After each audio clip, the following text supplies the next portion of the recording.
Itu nggak benar. Jadi begini, Mahkamah Konstitusi ini salah satu tugasnya adalah mengadili undang-undang. Selain ada dua lagi. Apakah undang-undang itu bertentangan dengan Undang-Undang Dasar 45? Itu bisa diuji. Yang mengujinya adalah Mahkamah Konstitusi. Yang memohon diuji ya adalah siapa saja? Masyarakat. Dalam hal ini ada permohonan menguji pasal 169 Undang-Undang Pemilu yang mengatur persyaratan capres dan cawapres. Yang diuji itu adalah huruf Q pasal 169, yaitu usia itu paling rendah 40 tahun. Jadi saya sudah katakan tadi, MK di dalam menguji ini kemudian outputnya adalah amar putusan.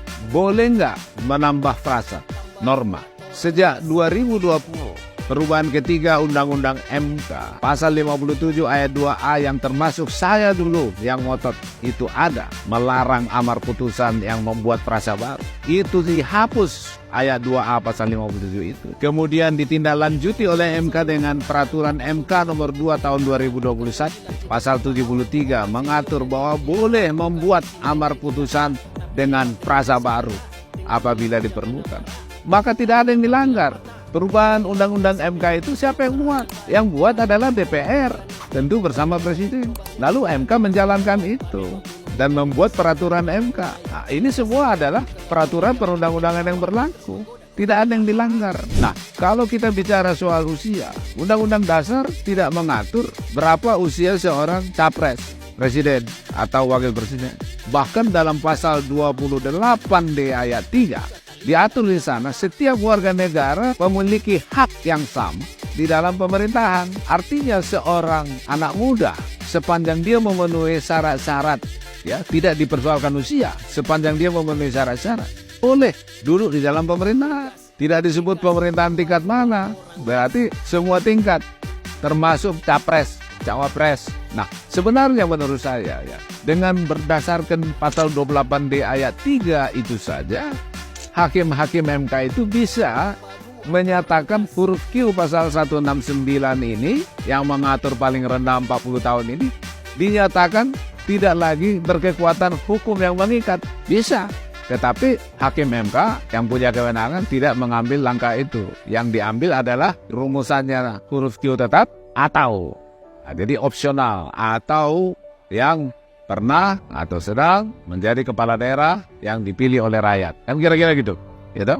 Nah, jadi di dalam pasal 24C ayat 1 Undang-Undang Dasar 45 tegas diatur di sana putusan MK itu final. Tidak ada yang bisa banding atau kasasi. Final dan mengikat. Itu berarti apa yang diputuskan MK, putusan nomor 90 MK itu final dan mengikat. Otomatis mengikat seluruh rakyat. Itu berarti huruf Q pasal 169 Undang-Undang nomor 7 tahun 97 tentang pemilu itu otomatis berubah. Dan itulah menjadi dasar KPU untuk menetapkan capres-cawapres sesuai prosedur usulan daripada partai-partai politik. Ya, jadi nggak ada yang cacat itu, nggak ada masalah.